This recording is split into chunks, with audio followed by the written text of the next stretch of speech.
This time on Chicory's maintenance series, we're replacing the fuel filter on the main engine. Now this is a 1989 Lugger 6414D, which is based on the 6414D of John Deere. But part of this that's interesting is in this particular year, they had this weird fuel filter that's square, and it's not a screw-on, it's held on by a strong banjo spring. And so it's a little bit of a pain to change, and I'm just going to show you the process. It's so cramped right here, so I can't necessarily hold the camera and do this at the same time, but I will show you incremental steps.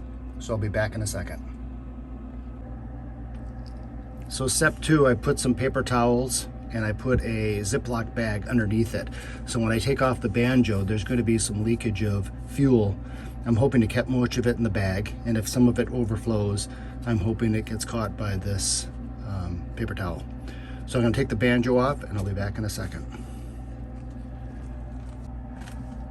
So I can't adequately explain what a pain in the rear that is to get off. That spring is just awful. You know, part of it is the clearance here, but I don't know why they ever did this. I think it's only on a couple years of engines, and I assume that customers complained. But the filter is off. I barely spilled anything. It is full of fuel right now, so I'm going to drain that fuel out before I throw it away, of course. But now I'm going to put the new filter on, and there's a bleeding valve I'll show you later. But the big thing is I got to put the new filter on and get that unbelievably difficult spring back on, which is probably going to take me 20 minutes dinking around with it. I'll be back.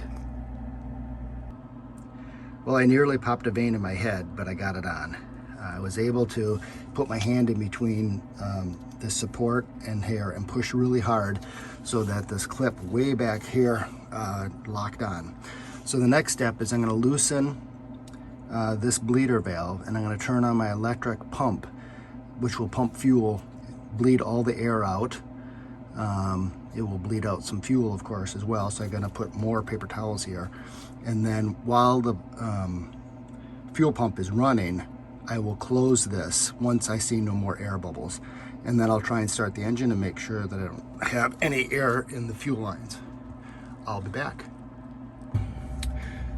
So everything's done, and I'll just give you a recap what I did. So you can see that the fuel line comes in here, and I have an electric fuel pump in addition to my mechanical fuel pump. So in case my mechanical fuel pump has issues, I have a backup. And so that's activated with the key, the ignition key. So what I did is I loosened this bleeder nut, and I tightened it just so it touched the gasket, very, very loosely with my finger. I told Tracy to cycle the ignition switch for 2 seconds. And then I'd loosen this just a little bit with my finger so that rubber O-ring would not contact, and I'd hear a psst of the air leaking out. And I kept on doing that every 2 seconds until fluid started to come out. The reason I did that was because if I just had this open and Tracy turned on the ignition switch, diesel leaked out no matter what. There was still air coming out, but it pushed diesel as well. If I just did this start and stop thing, it didn't leak any diesel fuel, it just leaked air. So I did that until the end, and so I could have liquid coming out. Then I loosened it, had her turn the ignition switch on. It pumped fuel. As soon as it was clear, I cleared it with my finger and tightened it. And then of course I tightened it with a wrench.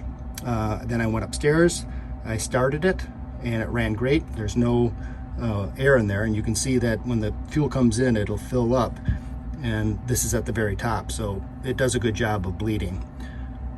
With that, I'm going to end this video. I'm sorry it didn't show more detail, but it's hard in this cramped area.